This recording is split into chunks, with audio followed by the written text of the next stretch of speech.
Welcome back to Nick Lenz's Comic Corner, Classic Non-Classic. This is episode number 2892 and Doubleshot number 2786. Got two more books, and both are fun. This will be finished talking about both these books. First up is book out from Comic-Con. This is The Superior Spider-Man by Christos Gage, Volume 2, called Otto-Mantic. This collects The Superior Spider-Man Volume 2, Issues 7 to 12. Now, the first two issues of this book, issue 7 and 8, they're tie-ins to War of the Realms. Basically, the best way to explain this is what the heck that Dr. Octopus was up to during the events of War of the Realms. Where he's fighting ice giants, he's working with Gwenpool, and he even does his own catchphrase, the die is cast. Really cool two-parter. The last four issues feel like a follow-up to Spider-Guy Den with this one. Where he takes on this Norman Osborn, who's from an alternate timeline, and Spider's Man, a character from Spider-Guy Den. And the only way to beat these guys is to have abandon Elliot Tever, a brand new entity he just assumed. Let's abandon that so he become Dr. Octopus again. And of course, during the course of the story, this Norman Osborn, not 6161, kidnaps this kid named James, who, if I remember correctly, I think he was a kid who was adopted, and of course, were legal separated him. Of course, he was Superior Spider-Man. Of course, he got waylaid because I didn't trust him. And then, of course, eventually he does beat this Norman, and then he just says goodbye to Anna Marie and the girl he was kind of dating in the book, and then he just the last issue, the issue ends with him throwing his Spider-Man costume in the garbage as a clear nod to a variant cover for issue 50 of Amazing Spider-Man, from which also was debut of the Kingpin. This book is really, really good. I give this book a 10 out of 10. The book was good. Final thoughts on the second volume for Superior Spider-Man. The book was quite interesting. Now, of course, yes, we do have Volume 3. Now, you might be curious. The Doctor was superior afterwards? Yes, for some reason. I'm not sure why this was. Like, the whole thing with Dr. Octopus, I believe next time he appeared after this book concluded was when he popped up in Nick Spencer's, where we go here. He popped up in Nick Spencer's, there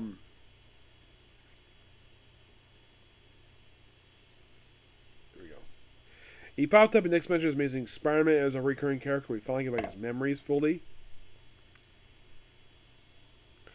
Oh, and kind of wrote the whole thing off of him, well, when he was Superior Spider-Man, it's like, does he remember? He's like, it's like, whatever, moving on.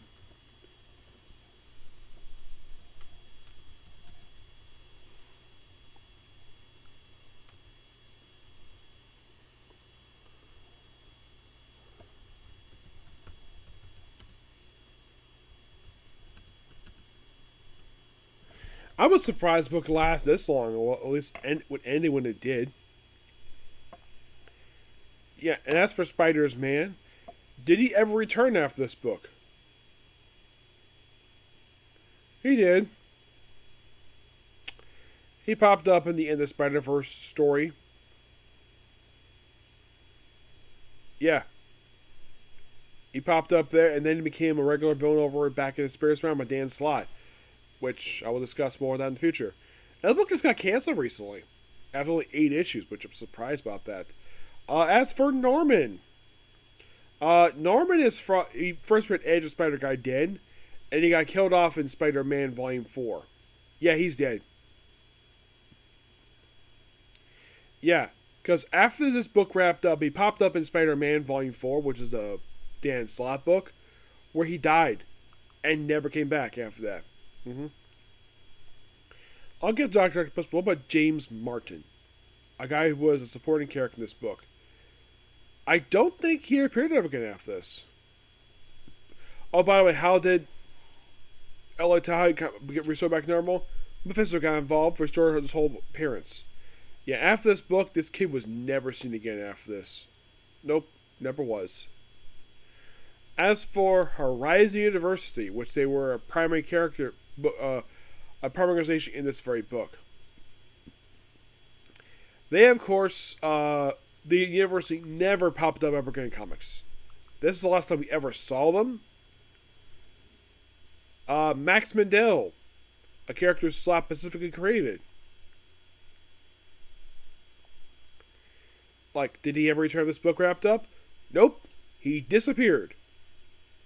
It's like, as soon as this book was done, I guess that Slot never bothered to bring this guy back and stuff. He created him. His husband, Hector Bees.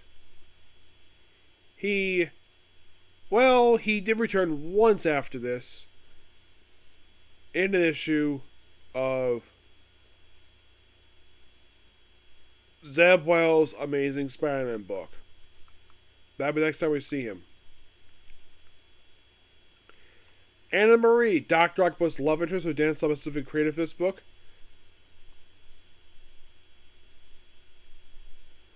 Like, did she ever return to this book wrapped up? Yes, she did. She later returned in Zeb Wells' Amazing Spider-Man. Spider-Man Octopus Girl, which must be like a manga. Spirit Summer Returns.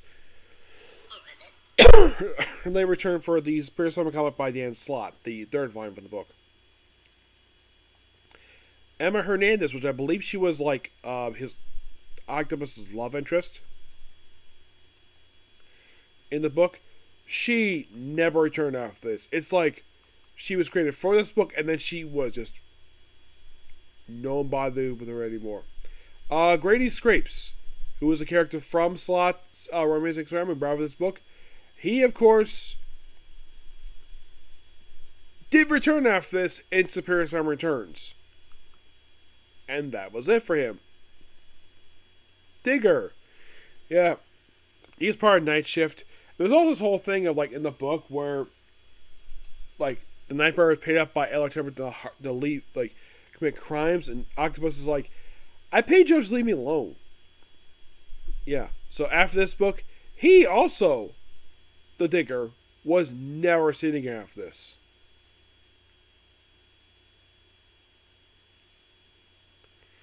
There's also stuff with Night Shift. Yeah. So, Night Shift. Did they return after this book?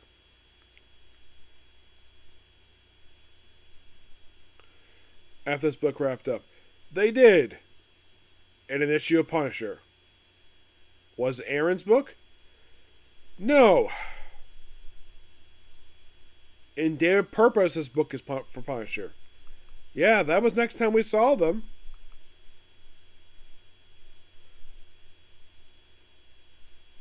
Mephisto, meanwhile, though, did he return after this? Yes, he did.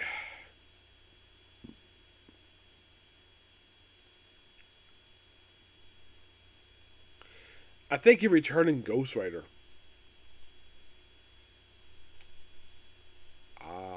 Actually, no, I think he returned for, like,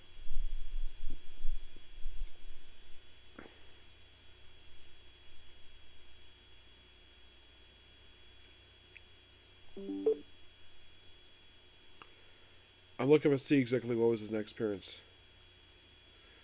His next appearance after this book wrapped up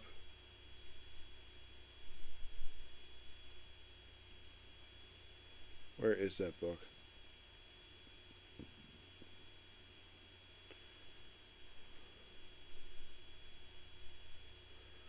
Well, after his appearance in Superior Spider-Man, he popped up in the final issue of Champions. Yeah, he definitely returned to the Ghost Rider, appeared in Jane Foster. His appearances were spread like all over the place. Most of them appeared in Avengers. Yes, then he turned briefly Amazing Spider-Man, more in Avengers, and then he finally turned to Ghost Rider recently with Avengers Forever.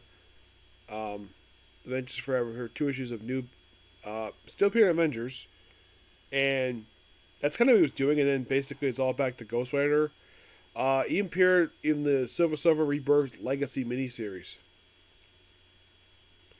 So he was still around, even if the book wrapped up. Yes, definitely. Mm-hmm. The Brothers Grimm.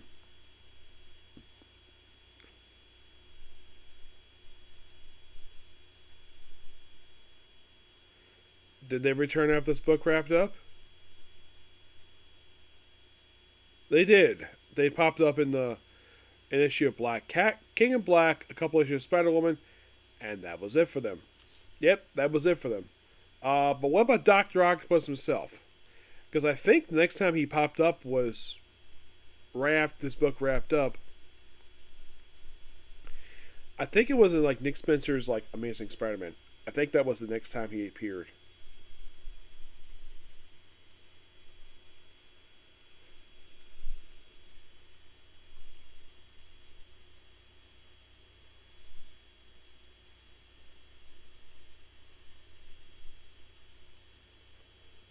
Let's see. Okay, so yes, I was kind of correct. He did appear next, but he's also been Marvel Snapshot Captain America, the issue Power Pack. But yeah, he returned. Nick Spencer's Missing Spider-Man was there up until like toward the very end of the run. Appeared in the Beyond stuff, and some of the funniest stuff I've seen. Like you have Octopus go in the Beyond Corporation and discover one of the funniest departments, the Department of Sandwiches. I tend to kid Timmy with that because he loves that joke. Yeah, and then he was part of Devil's Reign, part of Superior 4, appeared occasionally in the Zeb Wells book. He appeared in Deadpool. Yes, for some reason, Alyssa Wong decided to make a recurring character in Deadpool. Like he was part of the opening story arc. Yes. Lots of Spider-Man stuff.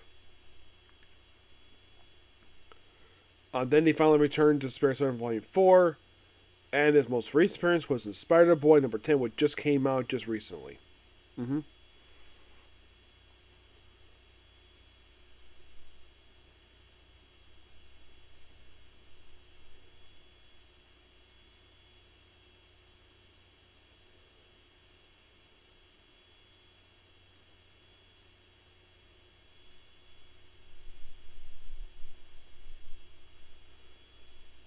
Yeah.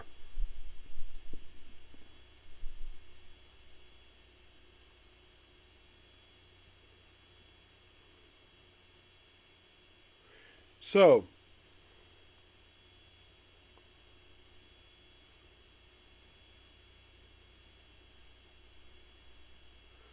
what's next to discuss here for this video? Why a big omnibus?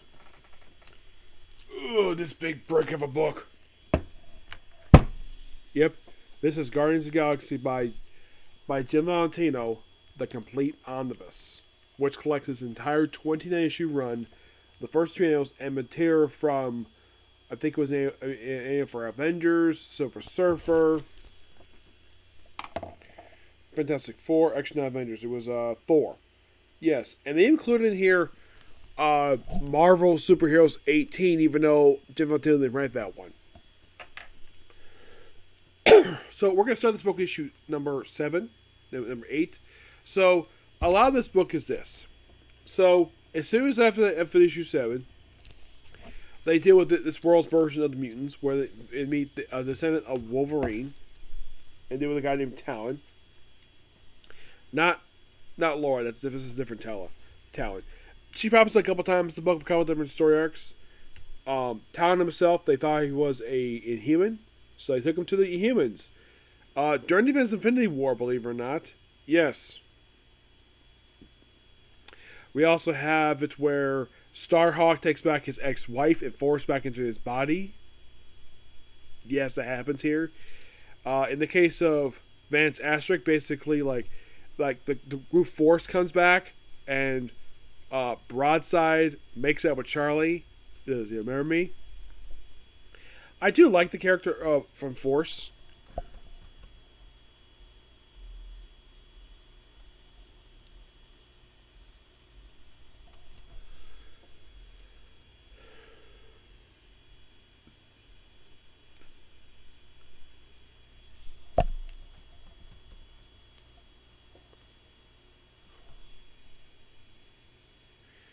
Yeah. Broadside herself, she had a thing, she opened an attraction to, well, Charlie. After like issue 16, she was written out of the book. Yeah, she came back for issues 11 and 13 and 16, and then she was written out of the book. Yeah, I'm not sure why Javante ran out of the book for, but he did. Like, the whole thing, they had the first major story they had after issue 8. Basically, they had this 3-part of this World of Mutants, where they basically brought the mutants into the Guardians of the Galaxy book. Yep. We also have a character named Grodd who becomes the Phoenix of the 31st century. Yes.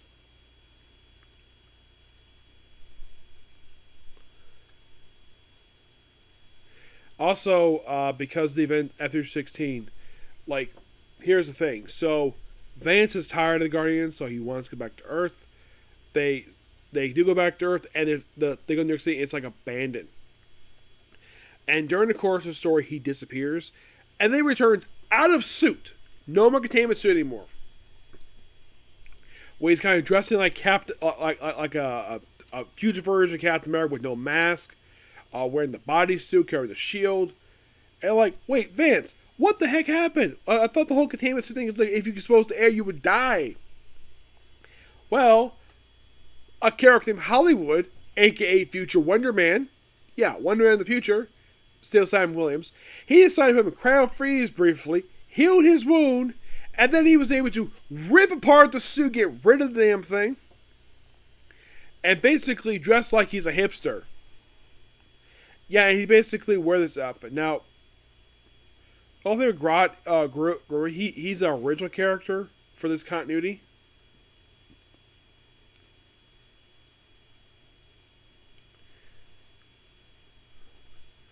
Yeah, and we also see, like,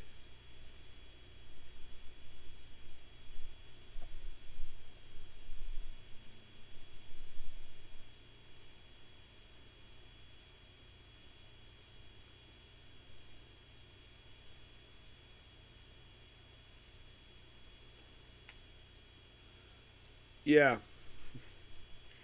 course, we do it, like, after the whole planet gets freed.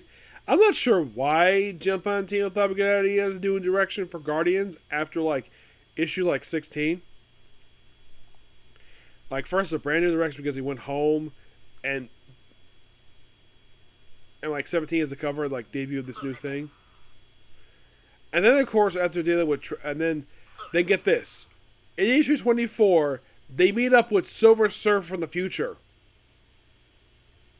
Yes, the Silver Surfer is known as the Keeper. And yes, he does remember them. Yeah, this guy actually first appeared in the pages of Silver Surfer number 4. Yes, and also, and of course, they bring in the return of Galactus, to devour worlds, for a couple issues of this book. Of course, they return other books too. Yeah, and also these issues, Hollywood, his group of characters, became the Galactic Guardians. You're like, really? Yeah, really. Yeah, they debuted in this book.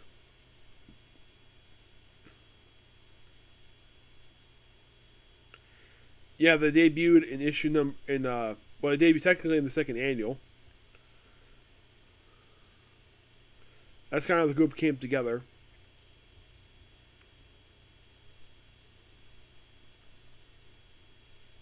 Yeah, and also in these issues, we also see a debut of a future Ghost Rider, who debuted in issue 12. Yes, a future Ghost Rider.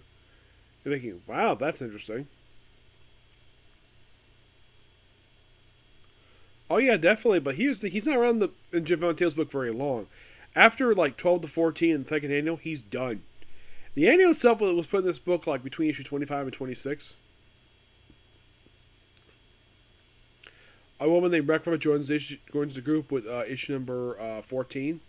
Yeah, she's a Skrull. And she's part of the group even after Jim Valentino. Well, she does take off at some point, and then she comes back. Yeah, I like the whole idea we're bringing like stuff from the past in the future, which I thought was really cool. Yeah.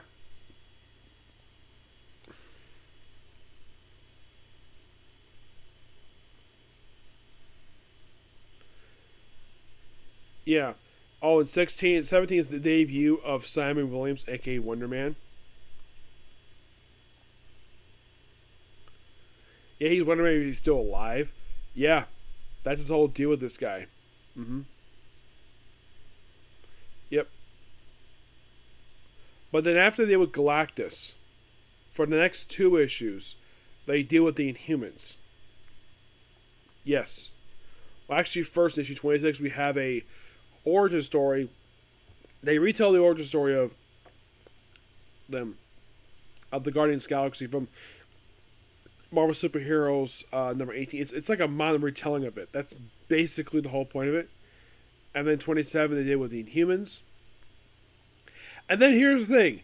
With the last 2 issues, okay, so her Tramp and Mark and the artwork is not that good in these issues. Oh my gosh. So we have it where the Guardians are tasked, they come to present day with the Infinity War, so they're told, keep it on the Avengers Mansion while the Avengers do whatever the Infinity War is up to.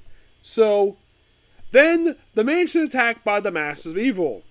By an incarnation that is virtually ignored. Like, it's never been brought up at all. Yes, these people were part of this group, but people forget about this group because they only appeared in this incarnation, these 2 issues only. They never appeared in any books. Not any flashbacks. Their leader never mentions this group at all. Never in any book he appears in. Like, oh, he brings the fact, oh, he was part of the Sinister Six a lot of the time, or he's usually like has his own group, but never, ever this incarnation of the Masters of Evil. That being, this group is led by Dr. Octopus from Spider-Man. Yes, and his members are, get this, Oddball, Powder Keg, Jackhammer, Titania, Absorbman, Yellowjacket. This is, of course, the character who joins Guardians, becoming Avengers first to kill off in The Crossing. Shocker, Puff Adder, and Gargantua. Oh yeah, and they run into Edwin Jarvis in this 2-parter. I really enjoy this. And then, like, as soon as and at the end of this 2-parter, this first message with disbands. Yes. And guess what happened next? What happened in the very next issue? Jim Valentino leaves the book after issue 30. Yeah, basically Michael Gallagher, he takes over the writing duties of this book with full-time with issue number. I think he was already leaving the book, probably because, and this is my honest opinion, at least my theory, I think the reason why they gave him the writing chores of this book started issue number 29, because Jeff Valentino was leaving Marvel to form Image. But that's this book in a nutshell. This book is so good. Yes, Jim Valentino was ready to have writing and drawing this book for most part anyways. Then he stopped doing the artwork for some reason. But the last couple issues, the artwork was not good. Like, yeah, get this. So let me show you something related to how Dr. Octopus is drawing this book. You're like, okay, so here's Vance Astro in that suit.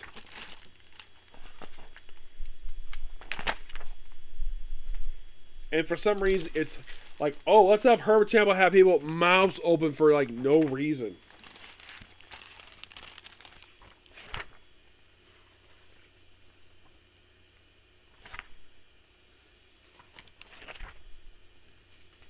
And here's Dr. Octopus.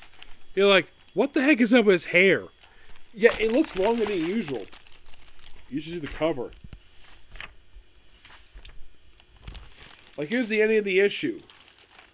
And you're like, what the heck is up with Dr. Octopus? Why is he drawn so weird? It's 90s. Of course people were drawing weird in the 90s.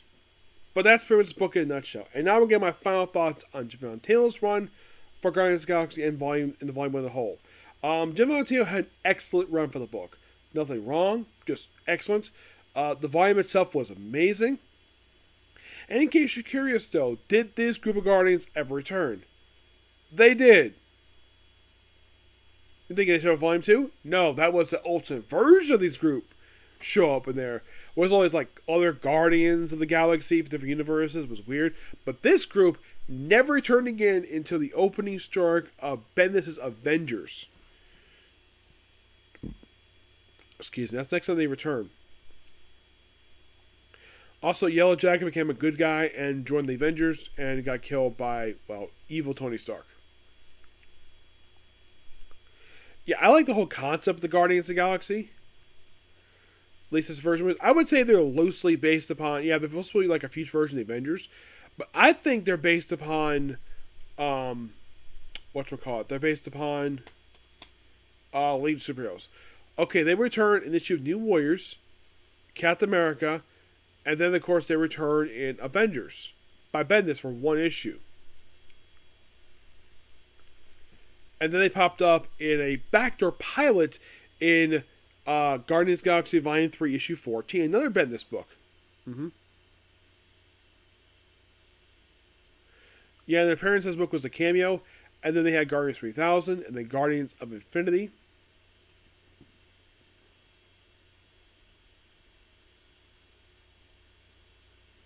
Which, they're featured in this book, of this whole book, and then they popped up in issue Iron Man, Volume 6, mind you. I believe this was, Christopher Chantwell's book. They pop up here in a flashback. Yeah, in a flashback. And then the most recent appearance was in Mecha Strike number 5. Yep.